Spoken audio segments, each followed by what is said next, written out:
السلام علیکم ګرانو ملګرو د اتوار په ورځ په شپږم اپریل کال 2025 د پښتو ژبې د ناموړي شاعر فجی ګل فجی د کتاب د پرخې چارګل د مخکتنې دستوره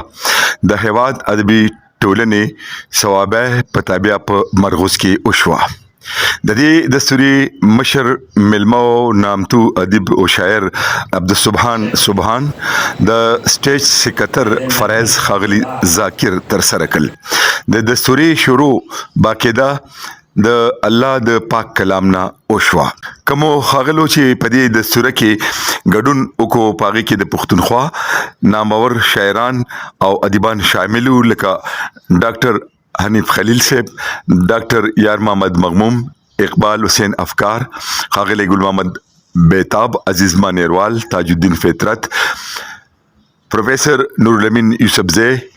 خاغلی رحمت شاه سائل خاغلی فضل زمان شلمان ډاکټر عبدالله جان عابد معظم صافی جاوید اقبال گیلانی انور مانیروال پروفیسر ظاهر ګل بختروان عمر خیل نور البشر نوید عطا الله خان اندلیب سیب او دغشان جان یوسفزئی انور زیب سحر عباس خلیل سرتاج احمد خان علم نور مبلغ علمزیب حسرت عبدالهادی چټان ډاکټر اطهر شاه ټکر اقبال مسکین خاغلی گوهر نوید سیف الحد عاجز عزیز خادم ډاکټر ګل محمد ملنګ حماد یوسفزئی معراج مانیروال ډاکټر اسفندیار جاوید شاه درمان عبداللطیف سیماب او دغه شان نورو ډیرو ادیبانو او شاعرانو په دې دستوره کې ګډون کو او د فجی ګل فجی په شاعرۍ او د وړومبي کتاب د پرخې چارګل په حق له خپل جذبه د ناسو کسانو سره او اوریدونکو سره شریک کی دریا د بکما چې د دې دستوري د لپاره خاغلی خالد یوسفزئی د سعودي عرب نه راغلی او د دستوري په ختمېدو د خاغلی خالد یوسفزئی لخوا د ملمنو په درناوي کې د توام بن بنا هم وشوه دا دستوره ډیره پزله پوری و په دې کې د مرغوز نه علاوه د غیر شاپیره کلو د ثوابه ضلع نورو شاعرانو هم ګډون وکړو چې دلته نمونه د ټولو اغیسل ممکن نه دي د دې دستوري د سترګو لیدلې حال فجی ګل صاحب مبارکي درکو تاسو کتاب د پرخې چارګل ډېره ښه درنه مخکتنه وشوه ډېر د لرې نه ډېر لوی خلک راغلي وو ستر لیکوالان پروفیسران ډاکټران د پښتو ادب ښاغلي راغلي وو نو لږ تاسو دا کتاب چې دی د پرخې چارګل په دې اړوند یو څو خبرې را سره وکړئ تاسو د پرخې چارګل نوم ورلی ایښود دی او په دې کتاب کې کوم اصناف دي دا جی لکه فطرت نگاری ده دی کې جی جو فکر فطرت نگاری ده جی ما رموز او کم دغه چې کړی دی لیک کړی دی اندا د پرخې چارګل دا ارس دی کې د دې نوم کې راجمه دي خو چې سوچ په سړی وکړي که نه د سحر رنگونه او بیا چارګلو مې یو روایتي شعر چې هغه زمونږ زنانو استعمال کړی دی انو هغه د فطرت نګاره یو دغه چې کله ته سحر پاسې او د دې ګل د پاسه دا پرخه وګورئ که نه انو دا قسمه قسم رڼاګانې گئی او دې کې د محبت پټ دی دې کې د افق هغه رنگیله یا شغلی پټی یا دې کې محبتي دې کې نزاکتي نو دام په دې دغه تاثر باندې کړی دی ډېره مننه دغه وضاحت وشو په دې کې اصناف چې دي نو کم اصناف دي پکې لکه غزل دی لوبه ده څه شی دی دې کې غزل شته جی دې کې لوبه شته دې کې نظم شته دې کې کتاب شته بغیر د چاربیته نه دی کار سشته فجی ګل صاحب تاسو سویم کتاب دی دا چې چاپ کیږي دا ډومبه کتاب دی تاسو واوریدلی دی تاسو واوریدل چې ما اراده نه وکړه هغه ما ویلو که ما زه د خپلو لفظونو سطر نه ماتوم که نه هغه تاسو خو واورېدل که نه نو بس هغه عبدالله جان عابد صاحب دی دی زورور شو او کسان یې راولېږل زما مواد یې راواخیستل هغې د ذاکر دی او دی ملګرو د مسودې شکل ورکړ بیا چاپ ته لړه نو په دې مرحله باندې چاپ شه. ډېره مننه. تاسو ذکر وکړو د پروفیسر د ډاکټر عبدالله جان عابد صاحب نو لږ د هغې خواته به هم ورشو او د هغې سره به ملګرو سره خبرې اترې وکړو. خوش نصیبي ده چې هغې ډاکټر صاحب په خپله هم دلته موجود دی نو راځئ چې دوی سره د فجي ګل صاحب د کتاب په حواله څو خبرې وکړو. د پرخې چارګل په بنیادي توګه زمونږ د پښتو د فرهنګي ورثې یو داسې اثاثه ده چې هغه د دې خپل غزل خاص کر دی کې چې کومې غزلې دي د دغې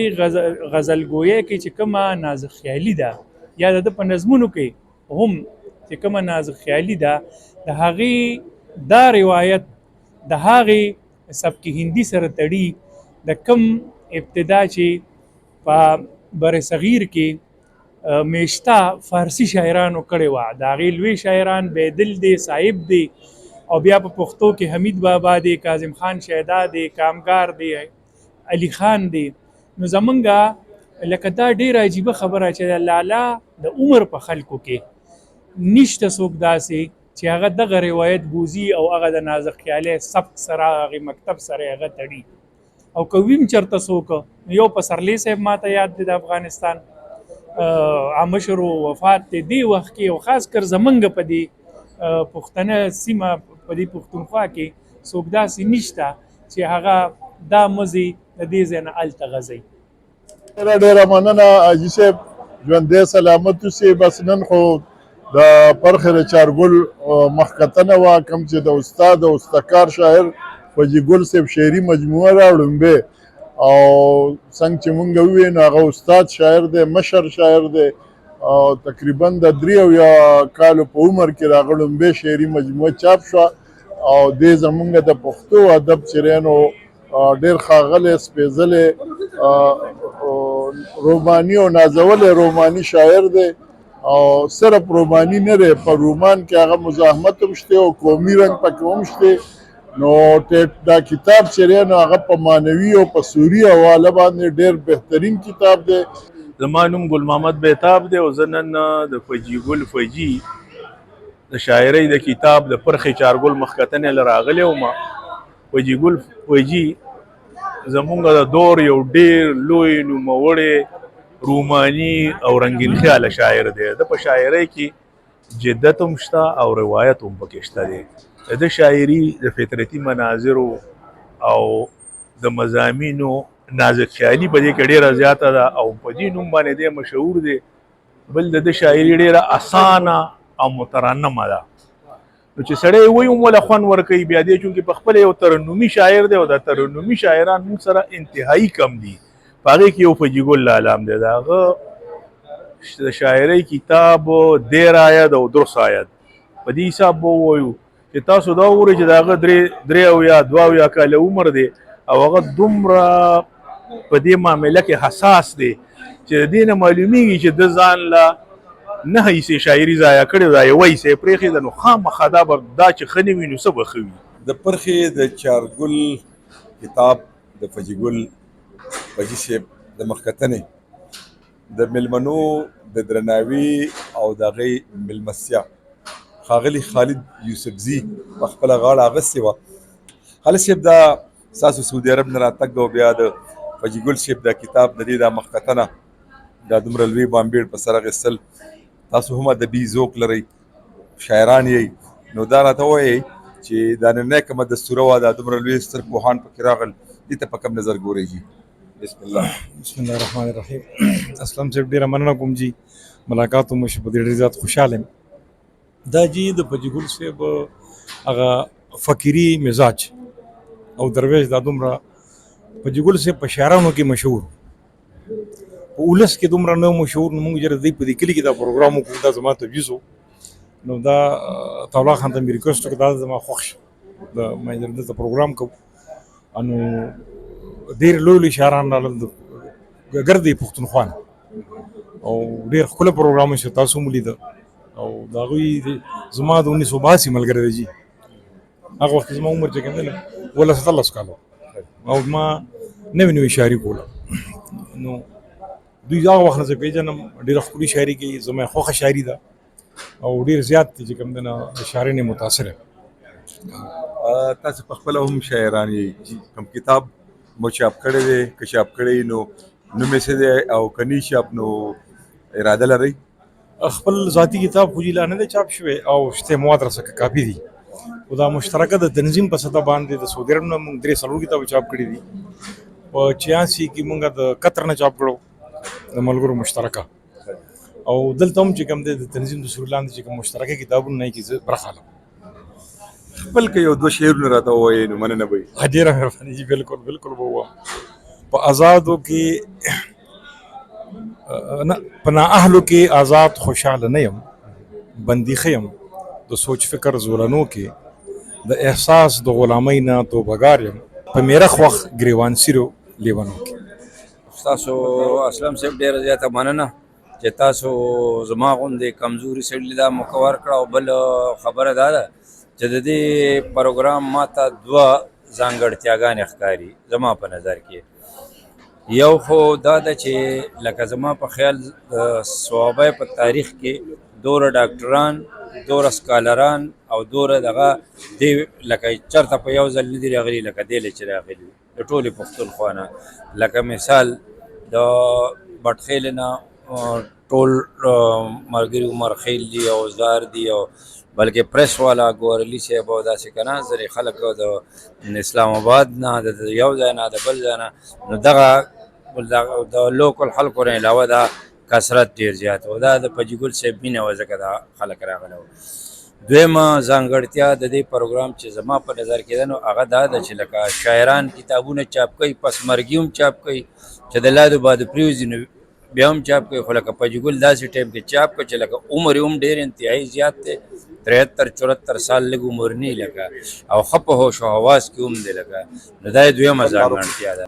زه ذاکر یوسفزی د هیواد پښتو ادبي ثقافتي تړون صوبایي ستر سکتر تاسو سره د حاجي اسلم د پاڼې د مخاطب یم نن په صوبایي کې شپږم تاریخ دی د اتوار ورځ ده دا مرغوس کړی دی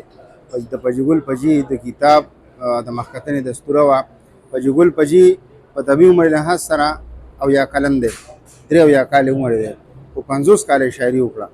50 کال غزلې ولیکلې 50 کال سندرې ولیکلې 50 کال نظمونه ولیکل خپل شاعري نه چاپ کوله وای ما د خپل شاعري د چاپ جوګه نه لګي دا په د ملګري ضرور شو او هغه شاعري میدان ته راوسته او شکر دی د ذوق خلکو ونازوله په ادب پوه خلکو ونازوله او د دې کتاب دی دستوري او ستاسو دی راتګ موږ ته دا خبره ثابته کړه چې معیاري ادب اوس هم خلک هغسې نازوي لکه څنګه چې پخوا نازو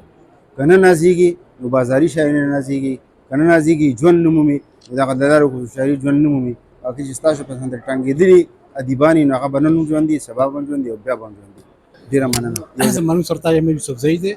مرغوس کلي سره تعلق ساتم پجګل زموږ مشر دی ورور دی زموږ او ډېر ښه شاعر دی زه دا وایم که چې فرض کړو دا شاعري دی چې کومه کوي او دا د نن 10 کاله مخکې شاعر کړې وه انشاءالله ده به چې کوم دی په ټول پښتونخوا کې ډېر لوی